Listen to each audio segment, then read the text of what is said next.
would you suggest, if you think about a member that maybe doesn't have an established uh, book of business or relationships with folks like wealth advisors and bankers and CPAs and estate attorneys and those types of things, where would you suggest that somebody start to build those relationships? Yeah. A lot of the times, I think you can start, sometimes it's as simple as asking your buyer or seller client, who do you use for these services? Who manages your wealth, and would you mind introducing me to them? Because not every time does the wealth manager or the business manager or the attorney make the referral for their client for a realtor. It's sometimes the client has a previous relationship with a real estate agent, and they already know who their realtor is going to be, so they reach out directly to the realtor. And I think a lot of the times the realtor fails to ask the questions, right? Hey, who is your wealth manager? Who is your business manager? Who is your attorney that maybe not real estate attorney, but who's your attorney that helps you on business acquisitions or opportunities? I want to meet those people, and I want to know them and see how I can help them in the future. So sometimes I it's think as easy as that. I think that's brilliant. Just ask. Yeah. But much like you said earlier, that when you ask someone for something, that it shouldn't be just in that broad way. Here's another example of your saying that you're going to ask them a very specific question. Who's your financial advisor or your business manager? Would you make an introduction? And here you have the the introduction, hate to use that word again, but to be able to reach out to that professional and say, I'm the real estate professional who's helping um, Mary and Susie Smith with their transaction, and I know that they've said that they really enjoyed working with you, and I'd love to get to know you.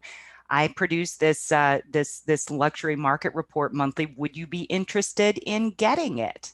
Yep. And Yep. then position yourself as a resource. So just as It's all about simple the as, ask.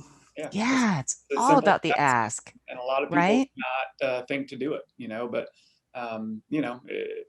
like you said, if it's a specific ask, and if you just go to your seller client and say, hey, anybody that you know that might be interested in buying or selling real estate or might be able to refer business to me, send them my way. Well, that's just in one ear out the other, I think, for that buyer or seller client. But if you have a specific ask, hey, who is your financial manager or your wealth manager? I would like to introduce them and show them a copy of a luxury market report that I produce and see if they're interested or if that would help them in their future needs. You're going to get that opportunity to sit down with them, and it comes as an introduction from someone that they know and like and Right, trust. And there's right, no better introduction than that. right. It's that warm introduction. Wow. And as we sit and we talk about it, and our minds just kind of start whirling, it's really it's approachable and it's attainable, Mm-hmm. right? I think about all the times that I get the question as a trainer for the institute. So how can I meet these people? How can I go do this? And you have just shared some really basic but very, very effective and thoughtful tips for that. And whether it's for someone new or whether it's somebody who's looking to expand their business, build their business, maybe somebody who wants to approach a different part of the business in their area.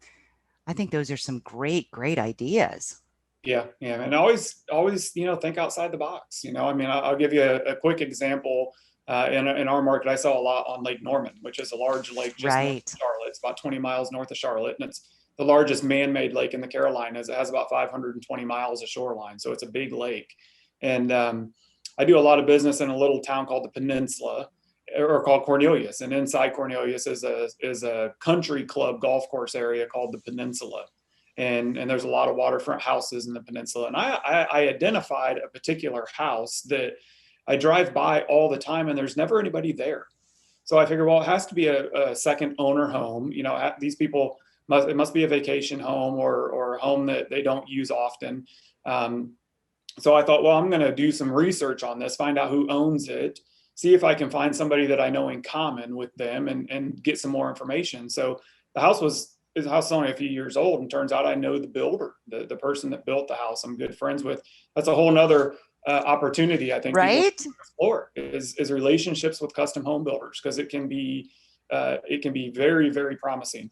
So I knew this custom home builder, and I reached out and I said, hey Mike, I'm looking at this house in the peninsula. It's very ever occupied. What do you know about it? I know you built it. He said, yeah, I know the owners very well. They live full time down in Florida. I'd be happy to introduce you so you can learn more about the house. So he did, and here we are, zoom forward 30 days, and the house is on the market for sale for $4.5 million, because they said, hey, we didn't know the local market around that lake was that promising.